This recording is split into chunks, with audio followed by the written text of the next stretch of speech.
नमस्कार। क्या नाम है आपका? मंजूषा दासी। आपका क्या नाम है? रामकली दासी। आप लोग कहाँ से आई हैं? हम लोग एमपी पन्ना जिले से आए हैं। आप एमपी पन्ना से। आप संत रामपाल जी महाराज के शरण में आने से पहले किसकी भक्ति करते थे? हम संत रामपाल जी महाराज के शरण में आने से पहले ब्रह्मा विष्णु महेश मतलब सबकी भक्ति करते थे। जो भी समाज में प्रचलित देवी देवता हैं इनकी सारी भक्ति करते थे। मैं तो बचपन से ही मतलब पहले भक्ति नहीं करती थी। 8 साल की तभी से संत रामपाल जी महाराज से दीक्षा ले चुकी थी। तो आप लोग बचपन से पहले ये तो कह रहे हैं हम सभी देवी देवताओं की भक्ति करते थे, आप तो बचपन से आ गए संत रामपाल जी। तो आप लोगों को संत रामपाल जी महाराज के शरण में आने के बाद क्या क्या लाभ हुआ?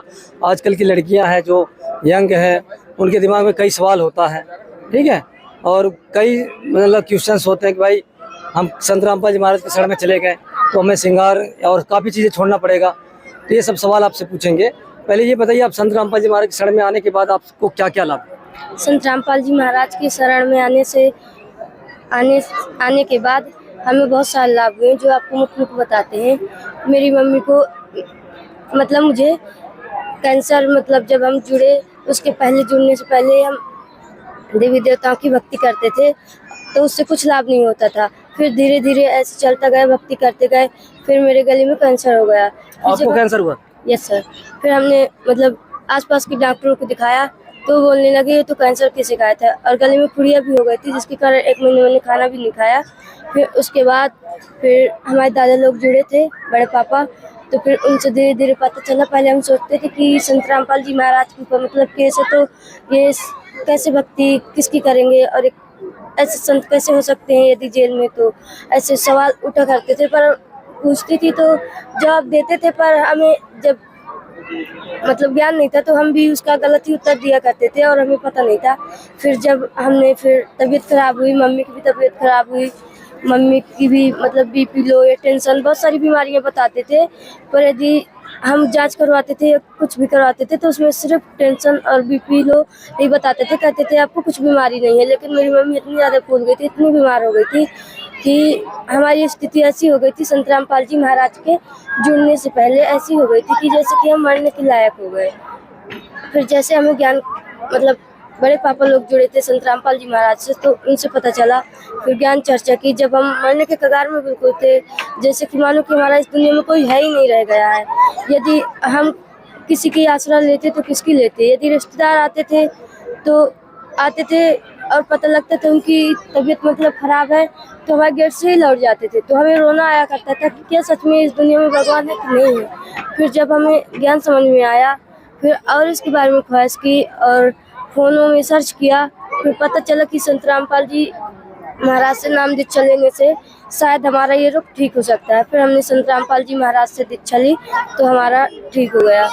आज जो आप बता रहे हैं कि हमारे को कैंसर हुआ था, जो संत रामपाल जी महाराज से नाम लेने के बाद, भक्ति करने के बाद हमारा कैंसर ठीक हो गया। काफ़ी लोग ऐसे हैं कि जो बड़े बड़े एक्टर्स हैं या बड़े बड़े सेलिब्रिटी हैं, उनको कैंसर या बहुत बड़ी बड़ी बीमारियां हैं, वो क्या इलाज अपना करवा रहे हैं, उनके पास पैसा है लेकिन वो किसी संत या महात्मा के पास नहीं जा रहे हैं या किसी धार्मिक उसमें नहीं जा रहे हैं, बस वो दवाइयों और डॉक्टरों के पीछे भटक रहे हैं। उनको क्या बताना चाहेंगे? भाई संत रामपाल जी महाराज के शरण में आओ, या जानकारी देंगे कि आपका कैंसर था, आप एक प्रूफ है कि आपको कैंसर था और वो कैंसर ठीक हो गया, उसके बारे में मतलब संत रामपाल जी महाराज से नाम लेने के बाद ठीक हुआ या फिर आपका कोई दवाई वगैरह ली थी? नहीं, जब मतलब संत रामपाल जी महाराज की जब मैंने शरण ग्रहण की उसके बाद हमें लाभ मिलना शुरू हो गया था। और संत रामपाल जी महाराज की शरण में आने के बाद ही मेरा कैंसर ठीक हुआ। उससे पहले हमारे घर में इतनी सारी बीमारियां थी कि हम समझ लो कि अस्पतालों के इतने चक्कर लगाते कि हर दिन कभी मम्मी को ले जाना। हमारे यहाँ से नदी निकली है गाँव से, इतनी ज़्यादा आ जाती थी कि हम लोग भाई बहन मतलब सब अकेले रह जाते थे घर में, और पापा मम्मी को लोग आके रात में चले जाते थे दवा कराने के लिए। तो फिर मतलब संत रामपाल जी महाराज के शरण में आने के बाद हमें सब बीमारियां ठीक हो गई। उससे पहले हमारा कहीं नहीं ठीक हो रहा था, ना ही अस्पतालों में, ना ही कहीं झाड़ फूँक करवाने में। हमने कई गुरुओं के चक्कर भी लगाए कि यहाँ से ठीक हो जाएगा, फिर वगैरह में गए मुसलमानों के पास, वहाँ से भी कोई 10,000 लेता है तो कोई 50,000 लेता है। हमारे पास इतने पैसे नहीं थे कि हम दे सकें। स्थिति इतनी बिगड़ गई थी हमारी कि हमारे पास समझ लो कि खेत थे और घर था, घर में जो बर्तन ये सारी चीजें थी, लेकिन पैसा और आर्थिक स्थिति इतनी बिगड़ गई थी कि हम किसी के बताने के लायक नहीं थे, पर कोई हमारी स्थिति समझता ही नहीं था। तो संत रामपाल जी महाराज की शरण में आने के बाद सारा दुख दूर हो गया है। आज जो आप बता रही हमारे माता जी को जो मतलब बीपी लो होता था और फिर टेंशन की बीमारी थी, वो सब ठीक हो गई? Yes sir. दवाई ली कि नहीं ली? नहीं, जिस दिन से संत रामपाल जी महाराज की शरण में आए उस दिन से आज तक हमारी मम्मी कभी ये नहीं कहा, मेरी मम्मी ने, कि मुझे बीमारी है अस्पताल ले चलो। आज पूरी तरह से वो स्वस्थ है और सारा काम अकेले ही करती हैं, हमें भी नहीं करना पड़ता था। नहीं तो बीमार इतनी थी कि खटिया में लेटी रहती थी, कंघी भी हम करते थे मम्मी की और सारी देखभाल भी करते थे। पर आज की स्थिति ऐसी है कि संत रामपाल जी महाराज की दया से हमें किसी के सामने हाथ नहीं फैलाना पड़ता। लोग खुद हमारे पास आते हैं कि हमें इतने पैसे चाहिए, उधार हमें दो। हम गुरु जी के मतलब ये है कि किसी से ब्याज में पैसे नहीं देने हैं, तो हम ऐसे ही दे देते हैं उन्हें। आप बताइए, आप तो बचपन से संत रामपाल जी महाराज के शरण में थी, आपको क्या क्या लाभ हुआ? अभी कम उम्र है आपकी, लगभग 15, 16 या 18, 20 साल की होंगी। आपको क्या क्या अनुभव?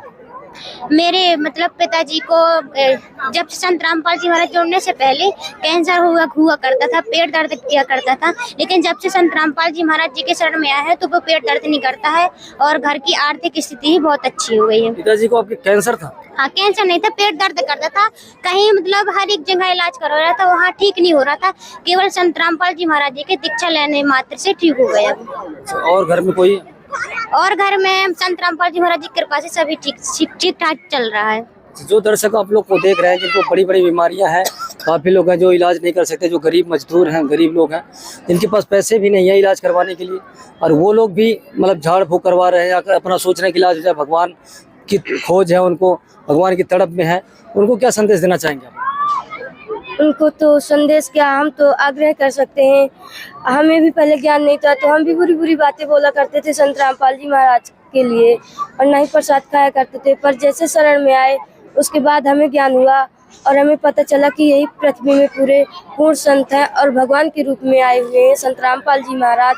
वो तो जेल में बैठकर लीला कर रहे हैं कि हम लोग जेल में हैं, पर वही पूर्ण संत है और भगवान के रूप में। तो हम दर्शकों को यही कहना चाहेंगे कि यदि कोई गलतफहमी है तो सर्च करो या फिर भक्तों से बात करो या फिर और आगे उनकी ख्वाहिश करो कि क्या ये सत्य है कि गलत है, क्योंकि आज का समाज पढ़े लिखे है और हर एक शब्द को मिलान कर सकता है और हर एक चीज़ के बारे में जानता है कि गलत है सही। तो पढ़ाई का नतीजा तो यही होना चाहिए कि हमें गलत और सही का पता होना चाहिए।